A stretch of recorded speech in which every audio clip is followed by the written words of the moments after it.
তাপমাত্রা বেড়েছে মারাত্মক হারে। আজ থেকে কয়েকটি জেলায় তাপপ্রবাহের পরিস্থিতি তৈরি হতে পারে বলে জানিয়েছে আবহাওয়া দপ্তর। বৃষ্টির কোনো ইঙ্গিত আপাতত দিচ্ছে না হাওয়া অফিস। শুষ্ক পশ্চিমী হাওয়ায় হু হু করে গরম বাড়বে দক্ষিণবঙ্গে। আজ অর্থাৎ বুধবার থেকেই দাবদাহের সতর্কবার্তা বঙ্গজুড়ে। আবহাওয়া দপ্তর জানাচ্ছে, পশ্চিমের জেলাগুলিতে আগামী 4 দিনে তাপমাত্রা 4 ডিগ্রি সেলসিয়াস বাড়তে পারে।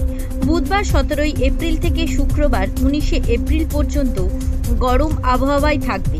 পশ্চিমে শুকনো হাওয়ার গরম ও অস্বস্তি আরও বাড়তে পারে বলে মনে করা হচ্ছে। পশ্চিমের জেলাগুলিতে লু এর পরিস্থিতি তৈরি হবে। তাপমাত্রা 40 ডিগ্রি পেরিয়ে গিয়েছে বঙ্গের 7 জেলায়। পানাগড়ের তাপমাত্রা সর্বোচ্চ 42 ডিগ্রি সেলসিয়াস। আবহাওয়া দপ্তর জানাচ্ছে, বুধবার গরম ও অস্বস্তিকর কষ্টদায়ক আবহাওয়ায় থাকবে রাজ্য জুড়ে। 18 ও 19 এপ্রিল দক্ষিণবঙ্গের 8 থেকে 10 জেলায় তাপপ্রবাহের সতর্কবার্তা শোনাচ্ছে আবহাওয়া দপ্তর। কলকাতাতেও তাপমাত্রা 38 ডিগ্রি পেরিয়ে 39 ডিগ্রি সেলসিয়াসের ঘরে ঢুকে পড়তে পারে।